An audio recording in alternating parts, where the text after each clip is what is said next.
ಇಲ್ಲ, ಇದು ಸ್ಕ್ರೀನಿಂಗ್ ಆ ಥರ ಮಾಡೋದಕ್ಕೆ ಎಲ್ಲೂ ಕೂಡ ಮಾಡ್ತಕ್ಕಂಥದ್ದಕ್ಕಿಲ್ಲ. ಗಡಿ ಭಾಗಗಳು ನಾನು ಅದನ್ನು ಸ್ಪೆಸಿಫಿಕ್ ಆಗಿ ಕೇಳಿದೆ. ಅದರಿಂದ ಗಡಿ ಭಾಗಗಳಲ್ಲಾಗಲಿ ಏರ್ಪೋರ್ಟ್ಗಳಲ್ಲಾಗಲಿ ಎಲ್ಲೂ ಕೂಡ ಸ್ಕ್ರೀನಿಂಗ್ ಮಾಡೋದಕ್ಕೆ ಏನೂ ಇಲ್ಲ.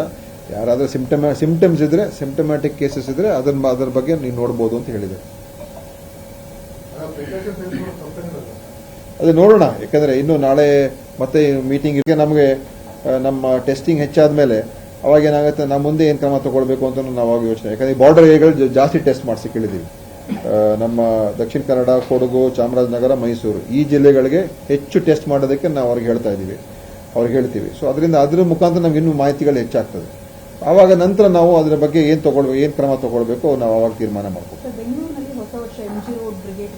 ಈಗ ಸದ್ಯಕ್ಕೆ ಯಾವುದೇ ರೀತಿಯ ನಿಬಂಧನೆಗಳಿಲ್ಲ. ಮಾಸ್ಕ್ ಹಾಕೊಳ್ಳೋದು ಎಲ್ರಿಗೂ ಒಳ್ಳೆಯದೇ. ಮಾಸ್ಕ್ ಬಗ್ಗೆ ಅದು ಖಂಡಿತ ಒಳ್ಳೆಯದೇ. ಮತ್ತು ಅದರಲ್ಲೂ ಕೂಡ ಕ್ರೌಡೆಡ್ ಪ್ಲೇಸಸ್, ಇಲ್ಲಿ ಹೆಚ್ಚು ಜನ ಇರುವಂತ ಪ್ರದೇಶಗಳಲ್ಲಿ ಖಂಡಿತವಾಗಿಯೂ ಮಾಸ್ಕ್ ಹಾಕೊಳ್ಳೋದು ಎಲ್ರಿಗೂ ಒಳ್ಳೆಯದು. ಅದು ಖಂಡಿತವಾಗಿಯೂ ನಾವು ನಮ್ಮ ಅಡ್ವೈಸರಿಲಿ ಕೂಡ ಅದನ್ನು ಕಳಿಸ್ಬಿಡೋಣ ಫಾರ್ ಎವ್ರಿಬಡಿ. ಕ್ರೌಡೆಡ್ ಏರಿಯಾಸ್ ಅಲ್ಲಿ ಎಲ್ಲರೂ ಕೂಡ ಮಾಸ್ಕ್ ಹಾಕೊಂಡ್ರೆ ಅದು ಮಾಸ್ಕ್ ಹಾಕೊಳ್ಳೋದು ನಾವು ಅಡ್ವೈಸ್ ಮಾಡ್ತೀವಿ ಅಂತ ಹೇಳ್ಬಿಡೋಣ. ಬಿಕಾಸ್ ಅದು ಖಂಡಿತವಾಗಿಯೂ ಒಳ್ಳೆಯದೇ. ಹೌದು.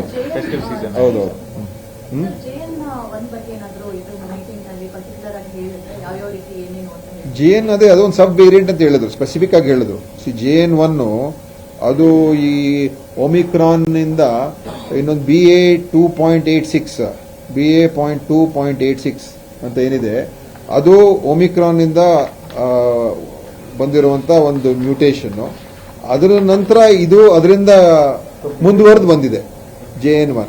ಸೊ ಒಮಿಕ್ರಾನ್ ಇದರಿಂದ ಬಂದಿರತಕ್ಕಂಥದ್ದು. ಇಲ್ಲೇ ನೋಡಿ, primarily sub variants of Omicron.